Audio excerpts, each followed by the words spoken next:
Mugamba mutya mwe nabali ku channel yaffe eyitibwa Kyayiti YouTube channel yaffe kyembasaba mugere maaso n'ogyegattako kigenda kuba kirungi n'ekirala likinga video. Kati olunaku lwaleero waliwo eyambuuzizza ekibuuzo, waliwo omukyala eyambuuzizza nti singa mba njagala okwefunza mu bwangu nkozesa ddagala ki? Eddagala ly'olina okukozesa weeriri singa obeera olikozesezza bulungi obeera ojja kufunda mu bwangu nga bw'okyagala. Kye njagala okubuulira gwe yabuuzizza ku nsonga eyo, osobola okwefunza mu bwangu nga bw'okimanyi nti abakyala mwenna muteekeddwa okukola saaviisi ku nsonga eyo y'okwefunza. Ekyo mulina okkimanya.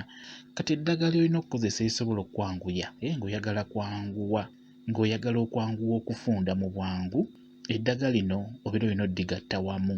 Njagala ndikubuulire ogezeeko ddinoonya, ligenda kuba likuyamba kwayagala okwefunza oba okufunda wansi mu bukyala. Kakati eddagala lino nkusaba ofune ebbaafu oba ofune essefuliya kuba osobola oddifumba, osobola oddiyenga obuyenzi ng'ogenda ddikozesa. Kati nkusaba ofune ke bayita muko weewumbeko, mukamanya akabeerako amaggwa ako koolaba, kafune okateeke mu ssefuliya oba mu bbaafu. Ofune ekibwankulatta, funako ebikoola obiteeke mu ssefuliya oba mu bbaafu. Ofune kamunye naye funako ebikoola obiteeke mu ssefuliya oba mu bbaafu.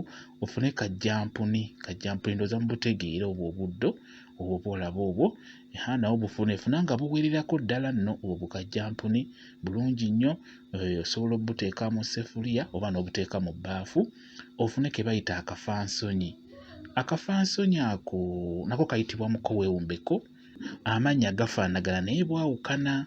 Kati ako koolaba ke bayita akafansonyi nako osobola okukayita muko weewumbeko naye bwanjawulo. Kale tugambe nti bubiri bwonna buteekemu. Teekamu kali akabaako obuggwa, oteekemu ne kano katalina buggwa akaakula bwe katyo ke bayita akafansonyi, nako kateekemu.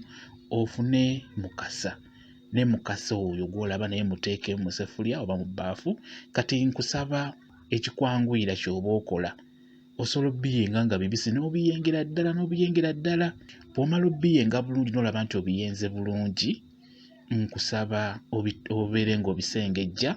Twagalamu tuzzi otuba amazzi ago g'oyenzeemu, tandika okubeera ng'ogatawaaza. Olunaku kiri eriggwe obudde bw'olina. Bw'oba olina obudde osobola okukikola buli kaseera. Kikole naddala gw'asiiba ewaka ng'oyagala okwefunza ofunde mangu. Ddira ebintu ebyo bigatte wamu, biteeke mu bbaafu, biyenge nga bibisi, obiyenge bulungi bigonde. Bw'imala okugonda bisengejje. Bw'omala obisengejja tandika okutawaaza ku makya, kera otawaaze ng'oyingiza munda amazzi ago, n'emisana era otawaaze ng'amazzi ogayingiza munda bulungi, n'ekawungeezi era otawaaze. Kati kiri eriggwe oyinza okugamba nti olunaku ngenda kutawaaza emirundi 10 oba olunaku ngenda kutawaaza emirundi 5 oba 4 oba 3. Gwe kiri eriggwe obudde bw'olina, kigenda kuyamba, ogenda kufunda mangu bulungi nnyo. N'ekirala osobola okugamba nti anti nze njagala bifumba bufumbi era tekirina buzibu. Osobola obbifumba byonna nga we mbyogedde, bigatte wamu obitokose bijje bulungi. Teekamu amazzi matonotono. Ky'oba olaba nti nkugambye tosobola obbiteeka mu ssefuliya oba n'obiteeka mu bbaafu. Gwe kikwanguyira ky'oba okola, bw'oba ogenda bifumba bufumbi, bifumbe naye teekamu nga biwerako, obiteekemu amazzi ate era nga si mangi, bitokote bulungi bijje bulungi. We bijja biteeke ebbali bisooke biwolere ddala, temusigalamu kabuguma wadde. Bimala okuwola bisengejje bulungi. Twagala mu mazzi ago obeere ng'era ogatawaaza era butawaaza nga bwe nkugambye wali, beera ng'ogatawaaza. Gatawaaze nga bw'ogayingiza munda. Amazzi ago gokka gamala, eky'okutawaaza kimala. Nga bwe nabagamba nti si kirungi kusonseka bintu ebyo wansi.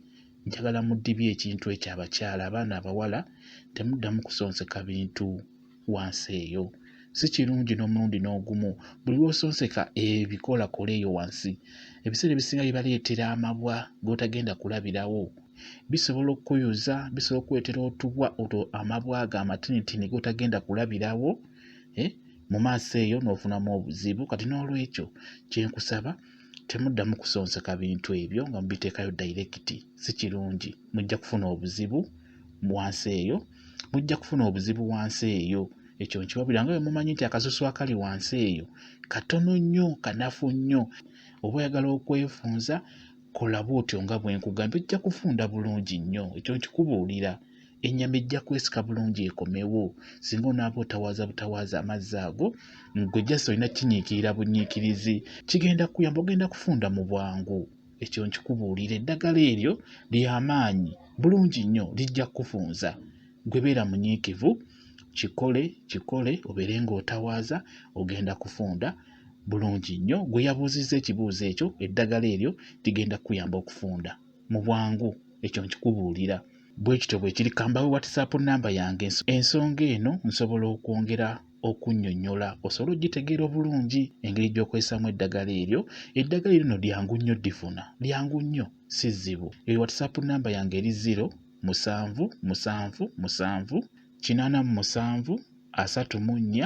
0777873401. Yeeyo WhatsApp namba yange.